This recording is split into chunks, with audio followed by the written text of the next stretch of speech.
نکاح جیسا کہ بتلایا گیا کہ یہ انبیاء علیہم الصلاۃ والتسلیم کی سنت ہے. اللہ کے پیغمبروں میں سے تمام پیغمبروں نے نکاح کیا ہے سوائے حضرت عیسیٰ علیہ الصلاۃ والسلام کے اور حضرت یحییٰ علیہ الصلاۃ والسلام کے. ان دو نبیوں کے علاوہ اللہ تبارک و تعالی نے تمام انبیاء علیہم الصلاۃ والتسلیم کو بیوی اور بچوں سے نوازا. جب آدمی اپنے لیے کسی نیک بخت لڑکی کا انتخاب کرتا ہے اور لڑکی اپنے شریک حیات کو چن لیتی ہے، نکاح کا موقع آتا ہے، تو انسان کو چاہیے کہ اپنے زندگی کے تمام اعمال کی طرح نکاح میں بھی شرعی امور کو مد نظر رکھے. شریعت ہمیں یہ سکھاتی ہے کہ نکاح کو عام کر کے کیا جائے. حضرت عائشہ صدیقہ رضی اللہ تعالی عنہا کی حدیث ہے. اسی طریقے سے حضرت عبداللہ بن زبیر رضی اللہ تعالی عنہ بھی حدیث کے راوی ہیں. رسول اللہ صلی اللہ علیہ وسلم فرماتے ہیں اعلن النکاح، نکاح کو اعلان کر کے کرو، یعنی لوگوں میں اسے عام کیا جائے، زیادہ سے زیادہ لوگ اس چیز کو جان لیں. چھپ کر اگر نکاح کیا جائے تو یہ نکاح درست نہیں ہوتا. اسی لیے نکاح کا اعلان ضروری ہے، نکاح کا اعلان ضروری ہے. بلکہ بعض روایات میں نبی کریم صلی اللہ علیہ وسلم نے اس بات کا بھی حکم دیا ہے کہ اس نکاح کو عام کرنے کے لیے دف بھی بجایا جا سکتا ہے، عورتیں اکٹھے ہو کر، تاکہ یہ چیز تمام کے علم میں آ جائے. اسی طریقے سے نکاح کے لیے گواہوں کا ہونا ضروری ہے. لڑکی کی جانب سے ولی کا ہونا ضروری ہے. جس نکاح کے اندر لڑکی کی جانب سے ولی نہ ہو، نبی کریم صلی اللہ علیہ وسلم نے اس نکاح کو باطل قرار دیا ہے. نکاح کے لیے لوگوں کو دعوتیں دی جا سکتی ہیں. یہ چیز نبی کریم صلی اللہ علیہ وسلم کے زمانے میں ہوا کرتی تھی. لیکن اگر دعوت نہ ملے، کوئی شخص دعوت نہ دے، تو اس پہ ناراض بھی نہیں ہوا جا سکتا، کیونکہ حضرت عبد الرحمن بن عوف رضی اللہ تعالی عنہ نے نکاح کیا. بخاری شریف کی روایت ہے، اللہ کے نبی صلی اللہ علیہ وسلم نے عبد الرحمن بن عوف رضی اللہ تعالی عنہ کے جسم پر پیلا نشان دیکھا. راوی کہتے ہیں کہ یہ زعفران کی خوشبو تھی جو اس وقت عام طور پر دلہے استعمال کیا کرتے تھے. نبی کریم صلی اللہ علیہ وسلم نے فرمایا کہ یہ کیا ہے؟ عبد الرحمن بن عوف رضی اللہ تعالی عنہ نے فرمایا، اے اللہ کے نبی صلی اللہ علیہ وسلم، میں نے ایک انصاری لڑکی سے شادی کر لی ہے. نکاح مدینہ طیبہ میں ہوا. نبی کریم صلی اللہ علیہ وسلم مدینہ طیبہ میں موجود تھے. عبد الرحمن بن عوف رضی اللہ تعالی عنہ جو نبی کریم صلی اللہ علیہ وسلم سے حد درجے محبت کیا کرتے تھے، ان کی شادی بھی ہو گئی اور نبی کریم صلی اللہ علیہ وسلم کو خبر تک نہیں تھی. اگر ایسی کوئی چیز ہمارے معاشرے میں ہو جائے تو ہم اس پر سخت ناراض ہوں گے، سوچیں گے کہ اس سے ہم سے محبت نہیں ہے، اس نے ہم سے رشتے کاٹ لیا ہے. حالانکہ عبد الرحمن بن عوف رضی اللہ تعالی عنہ نے شادی بھی کی اور نبی کریم صلی اللہ علیہ وسلم کو اطلاع تک نہیں تھی۔ نبی کریم صلی اللہ علیہ وسلم نے مال اور اولاد میں دعا کی تھی، برکت کی، اس دعا کا نتیجہ یہ ہوا کہ عبد الرحمن بن عوف رضی اللہ تعالی عنہ کچھ ہی عرصے میں مالدار صحابہ کے زمرے میں شامل ہو گئے، بلکہ مالداروں میں سب سے بڑے مالدار مانے جاتے تھے۔ اس کے بعد رسول اللہ صلی اللہ علیہ وسلم نے ان سے پوچھا ماذا سقت الیہا، اے عبد الرحمن تم نے شادی تو کر لی، مہر تم نے کیا دیا؟ آج کا ماحول، اس وقت کا ماحول دونوں کو سامنے رکھ کر سوچا جائے، اگر آج کسی کے شادی کی بات ہوگی سوال کریں گے کہ تم نے کیا کیا لیا، گاڑی لی، موٹر، کیش کتنا ملا، اور نبی کریم صلی اللہ علیہ وسلم پوچھ رہے ہیں ماذا سقت الیہا، تم نے مہر میں کیا دیا؟ میرے محترم بھائیو، شادی کرنے والا اگر شریعت اسلامیہ کے مطابق شادی کرتا ہے تو دیتا ہے، لیتا نہیں ہے، لیتی ہے، دیتی نہیں ہے۔ تو لینے والے سوچیں کہ لے رہی ہے کہ دے رہی ہے۔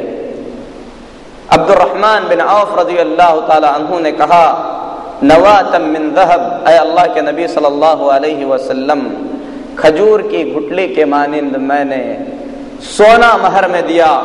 اللہ کے رسول صلی اللہ علیہ وسلم نے فرمایا اولم ولو بشاۃ، ایک بکری ہی صحیح ذبح کر کے ولیمہ کر دو۔ یہ رسول اللہ صلی اللہ علیہ وسلم کی سنت ہے جس کا ذکر انشاءاللہ آئے گا۔ تو یہ رسول اللہ صلی اللہ علیہ وسلم کے عہد مبارک میں بڑی سادگی کے ساتھ شادیاں ہو جایا کرتی تھیں۔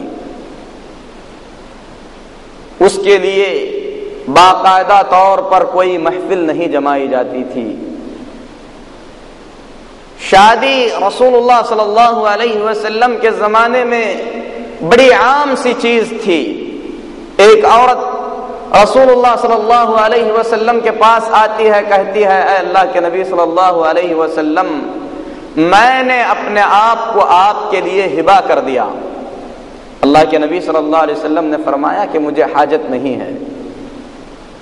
ایک صحابی اٹھ کر کھڑے ہوتے ہیں، کہتے ہیں اے اللہ کے نبی صلی اللہ علیہ وسلم، اگر آپ کو حاجت نہیں ہے تو مجھ سے شادی کرا دیجئے۔ رسول اللہ صلی اللہ علیہ وسلم نے پوچھا کہ مہر دینے کے لیے کیا ہے؟ کہا کچھ بھی نہیں ہے، بس یہ کپڑا ہے جو میں پہنا ہوں۔ نبی کریم صلی اللہ علیہ وسلم نے فرمایا اللہ کے بندے، اگر یہ کپڑا بھی دے دے گا تو تو کیا پہنے گا؟ جاؤ، جا کر تلاش کرو، اگر لوہے کی ایک انگوٹھی بھی ملے تو لے کر آنا۔ صحابی جاتے ہیں، کہتے ہیں اللہ کے نبی صلی اللہ علیہ وسلم گھر میں وہ بھی نہیں ہے۔ نبی کریم صلی اللہ علیہ وسلم نے پوچھا قرآن مجید کی کون سی سورتیں یاد ہیں؟ صحابی نے کہا اے اللہ کے نبی صلی اللہ علیہ وسلم فلاں فلاں فلاں سورت مجھے یاد ہے۔ نبی کریم صلی اللہ علیہ وسلم نے فرمایا زوجتکہا بما معک من القرآن، جتنا قرآن تمہیں یاد ہے یہ تم اسے سکھا دو گے، یہی تمہارا مہر ہے اور اس پر ہم تمہارا نکاح کر دیتے ہیں۔ کتنی سادگی تھی شادیوں میں، نہ بینڈ تھا، نہ باجا تھا، نہ ویڈیو شوٹنگ تھی۔ میرے محترم بھائیوں، آج افسوس کے ساتھ ہماری شادیوں کے اندر ایسے منکرات داخل ہو چکے ہیں جو حرام ہی نہیں بلکہ کبیرہ گناہ کے درجے تک پہنچتے ہیں۔ کون سا ایسا شخص ہے جس کے دل میں غیرت ہو اور وہ اس بات کو برداشت کرتا ہو کہ اس کے بیوی کی، اس کے بہن کی، اس کے ماں کی ویڈیو کی جائے اور عام لوگوں کے سامنے اس کو پیش کیا جائے، سب بیٹھ کر مزے لے کر اسے دیکھ رہے ہوں. یہ وہی شخص کر سکتا ہے جس کے دل سے غیرت کا جنازہ مکمل طور پر اٹھ چکا ہو. یہ عام مسلمان کا کام نہیں ہو سکتا جس کے دل میں ذرہ برابر بھی غیرت ہو. ایسے موقعوں پر اگر ایسی شادیاں ہیں، ایسی محفلیں ہیں، تو کان کھول کر سن لو کہ اپنے گھر کی عورتوں کو ایسی محفلوں میں بھیجنا بے غیرتی اور ایک حرام کام ہے. اللہ سے دعا ہے کہ اللہ تعالی معاشرے کو ایسی برائیوں سے پاک فرمائے. نکاح ہو جانے کے بعد رخصتی کا دور آتا ہے. رسول اللہ صلی اللہ علیہ وسلم کی سیرت طیبہ میں امہات المؤمنین کی رخصتی کے واقعات کو پڑھو، کتنی سادگی کے ساتھ تھے. ام المؤمنین عائشہ صدیقہ رضی اللہ تعالی عنہا بیان فرماتی ہیں، ابن ماجہ کی حدیث ہے اور علامہ البانی رحمۃ اللہ علیہ نے حدیث کو صحیح کہا ہے. ام المؤمنین عائشہ رضی اللہ تعالی عنہا فرماتی ہیں کہ 6 سال کی عمر میں رسول اللہ صلی اللہ علیہ وسلم سے میرا نکاح کرا دیا گیا.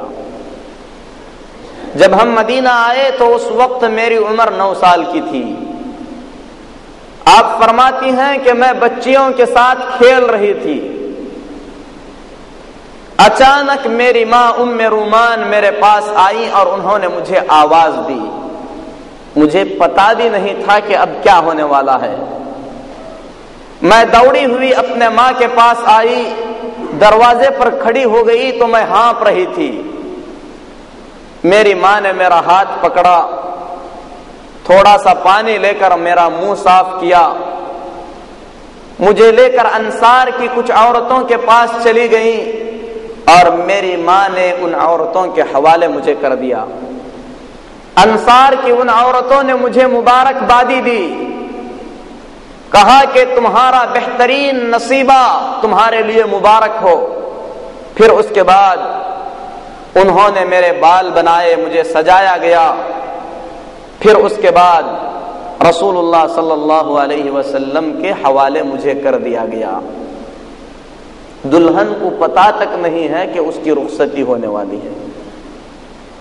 کیا سادگیاں تھیں. اسی لیے میرے محترم بھائیو، اللہ تعالیٰ نے ان کی زندگیوں میں برکت رکھا تھا.